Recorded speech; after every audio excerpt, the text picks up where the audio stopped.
आशापुर नाम का एक गांव था जहाँ एक गरीब परिवार रहता था। उनके परिवार में अशोक नाम का एक आदमी था। उसके परिवार में उसकी पत्नी, उसके 2 बेटे, एक बहू और 2 पोता पोती रहते थे। एक दिन शाम होते ही उनकी गली में गोलगप्पे बेचने वाला आता। आइए आइए, खट्टे मीठे इमली वाले सब्जी के गोलगप्पे खा लीजिए। गोलगप्पे की आवाज सुनकर तभी अशोक के घर के सामने वाला विनोद अपने परिवार के साथ बाहर गोलगप्पे खाने आता है। अरे वाह, गोलगप्पे वाले भैया, आप तो एकदम ईद का चांद हो रहे हो। बड़े दिनों में आज दर्शन दिए हैं। अरे भाई साहब, गाँव गया हुआ था बच्चा लेकर, बस इसी वजह से ठेला नहीं लगा पा रहा था। तभी विनोद का पोता सोनू कहता है, दादाजी मुझे सब्जी वाला गोलगप्पे खाने हैं। हाँ, क्यों नहीं मेरे लाडले बेटे। भाई साहब, मेरे पोते को पेट भरकर गोलगप्पे खिलाओ भाई। अरे ठीक है जी। देखते ही देखते पूरे मोहल्ले के लोग उसके ठेले पर भीड़ लगा लेते हैं। वहीं दूसरी तरफ अशोक का परिवार उन्हें देखकर अपना जी ललचा रहा होता है। तभी अशोक की पत्नी उससे कहती है, मेरा तो सब्जी वाले गोलगप्पे देखकर जी बड़ा ही ललचा रहा है। हाँ माँ जी, मन तो मेरा भी बड़ा ही कर रहा है सब्जी वाले खट्टे गोलगप्पे खाने का। पिताजी हमें भी गोलगप्पे खिला दो ना। बेटी, आज तो बोनी भी नहीं हुई है, बिल्कुल पैसे नहीं है मेरे पास। मुंह लटकाकर सभी लोग अंदर चले जाते हैं और फिर अगले दिन राम कच्ची सड़कों पर कड़कती धूप में सब्जी की बोरी रखे हुए ठेलों को खींचते हुए अपने घर के आगे रोकता है और हांफता हुआ अपने छोटे भाई तरुण को आवाज लगाता है, तरुण, अरे वो तरुण, बाहर आकर सब्जी की बोरी उतरवा दे। अंदर से आवाज लगाता हुआ तरुण कहता है, आया भैया। दोनों भाई तेज धूप में ठेली से बोरी उतारते हैं। माँ, सब्जी की बोरी खोलकर सारी सब्जियों को हवा में फैला दो। गर्मी बहुत पड़ रही है, डर है कि खराब न हो जाए। गर्मी के कारण आज सुबह तड़के सब्जी बेचने गए थे, फिर भी आते हुए इतना समय हो गया। अरे कितनी बार कहा है तुझे, है साथ में अपने छोटे भाई को भी लेकर मंडी जाया कर, ताकि कल को इसकी भी आलू प्याज की ठेली लगवा दे। अब एक की कमाई से घर नहीं चलता है, खाने वाले 10 लोग और कमाने वाला एक आदमी है। आखिर कितना करोगे तुम? नहीं पिताजी, अभी तरुण छोटा है, मैं अभी इसको इस काम में नहीं डाल सकता हूँ। अशोक की गरीबी का सबसे बड़ा कारण यही था। परिवार में खाने वाले 10 और कमाने वाला 1, जिसके चलते घर कभी आगे नहीं बढ़ सका। राम की हालत भी इसीलिए खराब रहती थी क्योंकि वो जो भी पैसे कमाता था उनसे अपने परिवार का गुजारा चलाता था। दोपहर के समय राम खाना खाता है, जहाँ उसकी पत्नी कोमल उसके आगे प्याज की भुजी और साथ में 2 रोटी रख देती है। ये क्या, आज फिर तुमने प्याज की भुजिया बना दी? मेरी तो रोज रोज इसे खाने से भूखी मर गई है। सारे दिन धूप में धक्के खाकर सब्जी बेचो और एक टाइम ठीक से खाना भी नसीब नहीं होता है। राम तो बेकार में बहू पर गुस्सा कर रहा है। घर में जो रखा है वही तो बनाएगी बेचारी। तुम्हें तो बस हमेशा बहू का पक्ष लेना है। मेरी तो जुबान फीकी पड़ गई है इस प्याज की भुजिया को खा खा कर। अरे बहू, कभी तो रसेदार सब्जी भी बना सकती है। मेरा तो तीखा चटपटा खाने को मन तरस गया है। वाह जी वाह, जेब से खर्चा भी नहीं और मक्खन मलाई भी खाने को चाहिए। थोड़ी देर बाद राम मुंह बनाकर बाजार में सब्जी बेचने चला जाता है। हे भगवान, आज तो कोई ग्राहक आने का नाम ही नहीं ले रहा है। बिल्कुल भी बिक्री नहीं हुई आज तो। तभी राम अपने आगे एक ठेला लगा देखता है। ये ठेले वाला ऐसा भी क्या बेच रहा है जहाँ लोगों ने मक्खी की तरह भीड़ लगा रखी है? फिर ठेले वाले ग्राहकों को आवाज लगाकर बुलाता है, आइए आइए, अरे भाई साहब, सब सब्जी वाले गोलगप्पे खाइए भैया। अरे 10 रुपए का 1, 20 रुपए का 3। राम ही सुनकर हैरान हो जाता है और मन ही मन कहता है, बाप रे, इस गोलगप्पे वाले ने तो लूट मचा रखी है।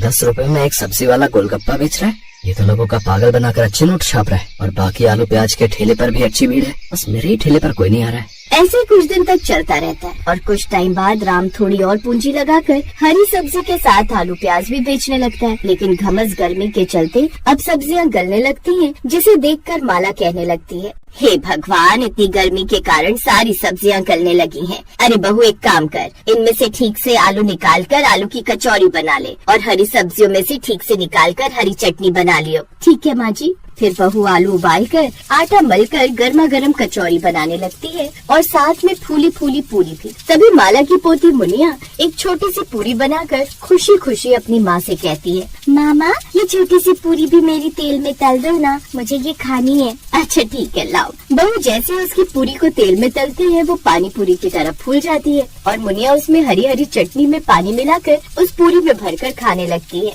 मामा, इस पूरी के अंदर ये पानी भरकर बिल्कुल गोलगप्पे की तरह लग रहा है ना।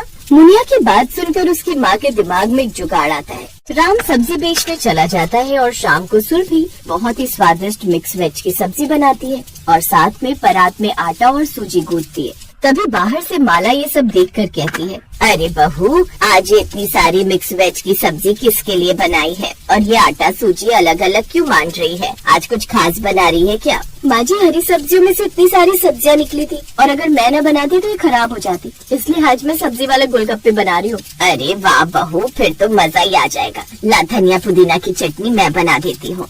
सभी ससुराल वाले मिलकर हलवाई की तरह गोलगप्पे बनाते हैं और सुरभि उन्हें मंदी मंदी आंच पर तेल में तलती है। थोड़ी देर बाद एक टोकरी भरकर गोलगप्पे बनकर तैयार हो जाते हैं और साथ में खट्टा मीठा पानी भी बनकर तैयार हो जाता है। कुछ देर बाद सुरभि अपने गरीब परिवार को सब्जी वाले गोलगप्पे बनाकर खिलाती है, क्योंकि वो कब से इनकी इच्छा अपने मन में मार कर बैठे हुए थे, जो खाने के बाद सभी को बहुत पसंद आते हैं। तभी अशोक खुश होकर कहता है, एकदम फर्स्ट क्लास का सब्जी वाला गोलगप्पा बनाया है तुमने बहू। हाँ, आखिरकार आज पहली बार गोलगप्पे का स्वाद चख लिया है। बहू, दो और खिला दो बस। हाँ पिताजी, मैंने आटे वाले गोलगप्पे बनाए, उनका भी स्वाद चखकर बताइए कैसी है? अरे हाँ, क्यों नहीं। एक एक करके सुरभि सबको गोलगप्पे के अंदर मिक्स वेज की सब्जी की फिलिंग भरकर खिलाती है और आखिरकार गरीब ससुराल वालों का सब्जी वाले गोलगप्पे खाने का ख्वाब पूरा हो जाता है। और कुछ दिन बाद सुरभि अपने घर के आगे ही सब्जी वाले गोलगप्पे का ठेला भी लगा लेती है और दूसरे गोलगप्पे वाले से कम दाम में बेचने लगती है। कुछ नया और अच्छा देखकर उसके ठेले पर ग्राहक आने लगते हैं, जिससे उसकी अब खूब अच्छी खासी आमदनी होने लगती है, जिससे बहू अपने गरीब परिवार के दिन अब धीरे धीरे सुधारने लगती है।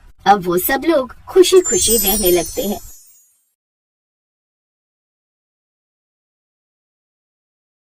गोमती ने देखा कि सुबह के 5 बज गए हैं।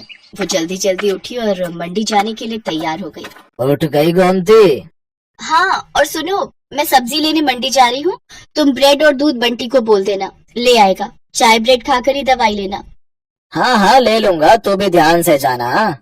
गोमती का पति किशन बीमार रहता था, इसलिए घर का खर्च चलाने के लिए गोमती सब्जियां बेचने लगी। गोमती सुबह सुबह की ताजी सब्जी खरीदने के लिए बड़ी मंडी जाने लगी। गोमती ताजी सब्जियां खरीद कर लाती और बाजार में ताजी सब्जी का ठेला लगाती। सभी ग्राहक जानते थे कि गोमती बड़ी मंडी से ताजी सब्जियां लाती है, इसलिए सुबह सुबह गोमती के ठेले पर सब्जी खरीदने के लिए ग्राहकों की भीड़ लग जाती थी। 1 किलो आलू, प्याज, टमाटर और हाँ, आधा किलो करेला, भिंडी और अरबी भी कर दो। 1 किलो खीरा निकाल देना। हाँ हाँ, अभी कर देती हूँ। तभी एक औरत गोमती के पास आती है जिसका नाम मेघा था। वो गर्भवती थी और सुबह सुबह टहलने के लिए निकलती थी। मेघा का नियम था, वो गोमती से ताजी सब्जियां लेती हुई ही घर जाती थी। गोमती, मैंने तुम्हें कच्चे आम बोले थे, लाई हो क्या? हाँ हाँ मेघा दीदी, आपके कच्चे आम मैंने पहले ही अलग ले लिए थे। ये देखो, ताजे ताजे कच्चे आम। अरे वाह, इन कच्चे आमों को देखकर तो मेरे मुंह में पानी आ रहा है। वैसे कुछ भी कहो, सुबह सुबह की ताजी सब्जी की सुगंध ही अलग होती है, जो पूरे बाजार में सिर्फ तुम्हारे ठेले पर ही मिलती है। मुझे लगता है तुम बहुत मेहनत से सुबह सुबह बड़ी मंडी से ताजी सब्जियां लाती हो। कितने बजे उठ जाती हो गोमती? मेघा दीदी, रात को देर से सोती हूँ और आप तो जानती ही हो, बंटी के पापा की तबीयत ठीक नहीं रहती, पूरे घर का काम देखना होता है। फिर सुबह सुबह मंडी निकलती हूँ 5 बजे उठकर, उसके बाद घर जाना ही नहीं होता, सीधे यहीं आ जाती हूँ और ठेला तैयार करती हूँ। और कोई सब्जी चाहिए, दे दूं क्या? और आज आप अकेले आए हो? अक्सर तो आपके साथ अमर भैया होते हैं। हाँ, अमर को कुछ दिनों के लिए ऑफिस के काम से बाहर जाना पड़ा, आ जाएंगे बोल रहे हैं। वैसे मैंने माँ को बुला लिया है, अकेली होती हूँ ना घर पर तो मन ही नहीं लगता। एक काम करो, मैं तुम्हें सब्जियां बता देती हूँ, क्या तुम रोजाना मेरे घर पर ताजी सब्जियां दे जा सकती हो? अब चला नहीं जाता, पूरा टाइम है ना, इसलिए। हाँ हाँ, आप चिंता मत करो मेघा दीदी, मैं रोजाना सुबह सुबह की ताजी सब्जी आपके घर पहुंचा दिया करूंगी। इस हालत में आप अपना ख्याल रखो और किसी भी चीज की जरूरत हो तो मुझे वो भी कह देना, मैं ला दिया करूंगी। मैं तो बड़ी मंडी जाती ही रहती हूँ। बहुत बहुत धन्यवाद गोमती, नहीं तो आजकल इतना कौन करता है। ठीक है, अब मैं चलती हूँ, ये मेरा फोन नंबर है, मैं तुम्हें सब्जियां बता दिया करूंगी, तुम पहुंचा दिया करना। ठीक है दीदी, इसमें अपना नंबर आप खुद ही डाल दो, मुझे डालना नहीं आता। हाँ हाँ, लाओ। मेघा अपना नंबर गोमती के फोन में सेव कर देती है और उसका नंबर भी अपने फोन में ले लेती है। मेघा गोमती को फोन पर बता देती थी कि उसे सब्जी में क्या चाहिए। हेलो, हाँ मेघा दीदी, ठीक है, मैं अभी ठेले पर पहुंचूंगी ना, तो पहले आपकी सब्जियां ही अलग करके दे जाऊंगी, उसके बाद ठेला लगा लूंगी। ठीक है गोमती। तुम्हारी ये सब्जी वाली बहुत अच्छी है। बेचारी रोजाना सुबह सबसे पहले तुम्हारी ही सब्जियां अलग करके दे जाती है। इसकी दी हुई भिंडी मैंने कल काटी थी, एक भिंडी खराब नहीं निकली, सब ताजी कच्ची कच्ची भिंडी थी। हाँ माँ, बहुत अच्छी है गोमती, पर बेचारी का पति बीमार रहता है, 3 छोटे छोटे बच्चे हैं, अकेले ही सब्जी बेचकर घर का गुजारा कर रही है। गोमती सच में बहुत अच्छे स्वभाव की थी। ये बात मेघा और उसकी मम्मी जानते थे। एक दिन बहुत तेज बारिश हो रही थी, सड़कें पानी से भर गई थी, निकलने का भी कोई रास्ता नहीं था। गोमती सब्जियां तो ले आई थी पर ठेले पर नहीं लगा रही थी। आज तो बारिश ने परेशान कर दिया। सोच रही हूँ ठेला रुक कर लगाऊं, सड़कों पर पानी भरा हुआ है, कोई सब्जी लेने नहीं आएगा, थोड़ी देर बाद ही लगाऊंगी। अभी सारी सब्जी की बोरियां यही साइड में रख देती हूँ। एक काम करती हूँ, मेघा दीदी ने कल कच्चे आम बोले थे और बाकी सब्जियां भी तब तक उन्हें दे आती हूँ। आज उनका फोन भी नहीं आया, उन्हें लगा होगा कि मैंने बारिश के चलते सब्जी नहीं लगाई होगी। बारिश का पानी भी थोड़ा उतर जाएगा, बोरियां यही ठेले पर बांध जाती हूँ। गोमती ने सब्जी की बोरियां ठेले पर बांध दी और ठेले को जंजीर से बांधकर वो सब्जियां देने के लिए मेघा के घर चली जाती है। पर वो देखती है कि मेघा की तबीयत बहुत खराब है और जिस डॉक्टर से उसका इलाज चल रहा है वो उसका फोन नहीं उठा रही है। अस्पताल में भी कोई फोन नहीं उठा रहा, जिस वजह से मेघा और उसकी मम्मी बहुत परेशान हो रहे थे। मम्मी, कोई भी फोन नहीं उठा रहा, मेरा दर्द बढ़ता जा रहा है, मुझे लग रहा है मेरा लेबर पेन स्टार्ट हो गया है। मुझे भी यही लग रहा है कि तुम्हारे बच्चे का दर्द शुरू हो गया है। एक तो बारिश में कोई कैब भी बुक नहीं हो रही। आंटी जी, आप चिंता मत करो, यहाँ थोड़ी दूरी पर ही मेरी जान पहचान वाले एक ऑटो वाले भैया रहते हैं, मैं अभी उन्हें लेकर आती हूँ। मुझे लगता है आज बारिश की वजह से वो काम पर नहीं गए होंगे। गोमती उस ऑटो वाले के घर जाती है जिसे वो जानती थी। बारिश की वजह से ऑटो वाला भैया आज काम पर नहीं गया था। गोमती के कहने पर वो अपना ऑटो निकाल लेता है। वो सब मेघा को अस्पताल ले जाते हैं। गोमती मेघा की मम्मी के साथ वहीं रहती है। बारिश भी अब रुक चुकी थी, पानी सड़कों से उतर गया था। मेघा के हस्बैंड को जब ये बात पता चलती है तो वो सीधा हॉस्पिटल ही आ जाता है। मेघा एक बेटी को जन्म देती है। थैंक यू गोमती, अगर आज तुम ना होती तो ना जाने कितनी परेशानी हो जाती। अमर, तुम्हें पता है गोमती ही ऑटो वाले भैया को लेकर आई थी। थैंक यू गोमती, तुमने आज हमारी बहुत मदद की है। इसमें थैंक यू की कोई बात नहीं है भैया, ये तो मेरा सौभाग्य है कि मैं मेघा दीदी की मदद कर सकी और मैं बहुत खुश हूँ कि मेघा दीदी ने इतनी प्यारी सी गुड़िया को जन्म दिया है। अब तो मैं मिठाई खाऊंगी। गोमती को ध्यान ही नहीं रहा, वो अपना ठेला और सब्जियां सुबह से छोड़ कर आई हुई थी। सब सब्जी वाले बारिश की वजह से वहाँ से जा चुके थे। गोमती देखती है उसका ठेला और सब्जियां कोई चोरी करके ले गया। गोमती बहुत रोती है। ये बात जब मेघा और अमर को पता चलती है तो वो गोमती की मदद करते हैं।